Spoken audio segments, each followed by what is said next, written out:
지방흡입에 관심 있는 여러분들 혹시 체형을 나누는 방법 중 스트레이트, 웨이브, 내추럴 타입에 대해서 들어보셨나요?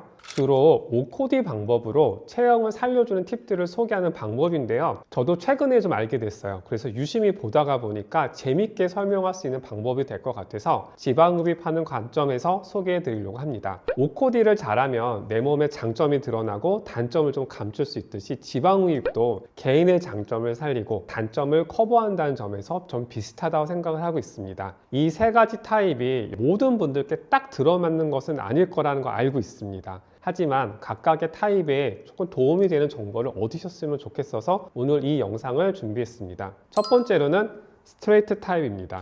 일반적으로 다리가 좀 길고 허리가 짧아요. 그리고 힙업이 되어 있고 허리 라인이 거의 보이지 않는 것이 특징입니다. 몸에 근육이 좀 잘 붙고 어깨나 쇄골의 돌출이 잘 느껴지지 않으면서 좀 흉곽이 커서 글래머러스하다고 알려져 있습니다. 제 설명으로는 골반과 흉곽을 이었을 때 일자 라인이고 허리의 굴곡이 거의 없을 때 이때 스트레이트 타입이라고 설명을 드리는데요. 대부분의 스트레이트 타입은 허리 라인을 살리고 싶어 하시고 날씬해 보이고 싶다고 말씀들을 하세요. 대용량 수술을 통해서 팔이 얇아지길 원하시는 분들이 굉장히 많죠. 하지만 상담을 해보면은 골반과 갈비뼈 끝이 좀 굉장히 너무 짧아서 이 허리를 만들 수 있는 공간이 너무 부족한 거죠. 대개의 경우 손가락 3마디 정도 밖에 그 공간이 되지 않아요. 옆구리에 지방이 있어도 허리 라인의 변화를 보여줄 여유가 부족하다고 말씀을 드리게 됩니다. 허벅지는 허벅지 틈을 벌리고 싶어도 골반이 좀 넓어가지고 허벅지 근육이 어느 정도 이상 있게 되죠. 그러니까 최대한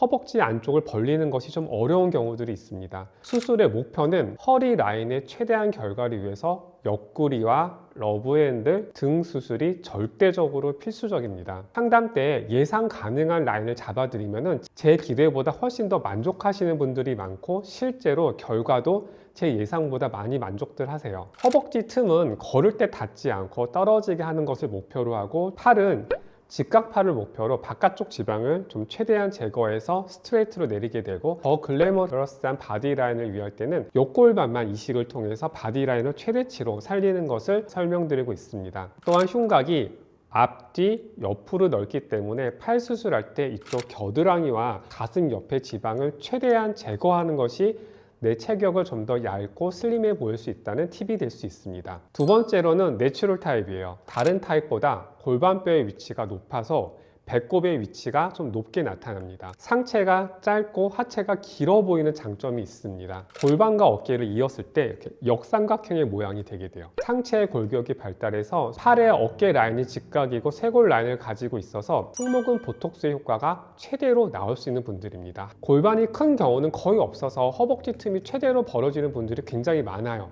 하지만 스트레이트 타입과 마찬가지로 골반이 높아서 허리가 잘록한 분들이 별로 없어요. 특이한 점은 스트레이트 타입은 복부 앞에서 허리 라인 만드는 게 중요하지만 내추럴 타입은 이 골반이 똑같이 있다 하더라도 뒤쪽에 골반이 높아서 허리가 잘 보이지 않아서 이 뒤쪽에 있는 지방을 최대한 제거해주는 위치에 절개를 하는 것이 굉장히 중요합니다. 그래서 다른 타입보다 저는 엉덩이 쪽 절개할 때 꼬리뼈 절개를 조금 위로 한다고 말씀을 드리고 그렇게 됐을 때 허리 라인을 최대한 살릴 수 있게 되는 거죠.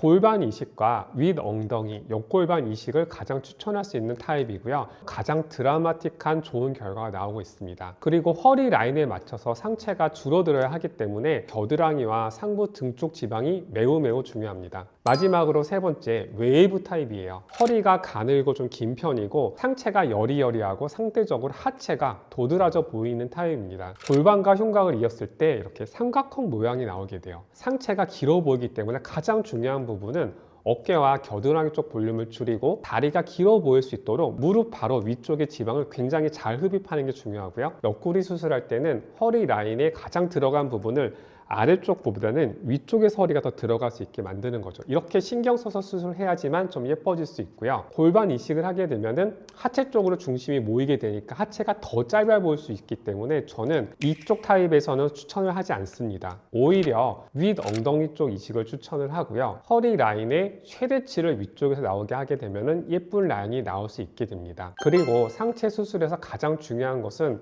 역시나 겨드랑이와 가슴 옆을 최대한 흡입해서 상체가 더 날씬해 보일 수 있도록 보이게 하는 것이 가장 중요한 것 같아요. 이렇게 세 가지 타입으로 나눠서 설명을 해드렸는데 여러분은 어떤 타입이신지 궁금해요. 모든 분이 정확하게 맞는 건 아닌 것 같습니다. 이 세 가지 타입에 셀룰라이트형 지방이나 근육형, 그다음에 키와 몸무게, 나이, 탄력 이렇게 많은 요소들이 더해지게 돼서 쉽게 나눌 수는 없는 것 같아요. 하지만 OCOD 하는 것처럼 나의 장점을 좀 살리고 부족한 부분을 커버할 수 있는 방법을 지방흡입으로도 가능하다는 것을 소개하고 싶었고, 여러분에게 꼭 맞는 지방 성형을 앞으로도 더 많이 소개해 드리도록 하겠습니다.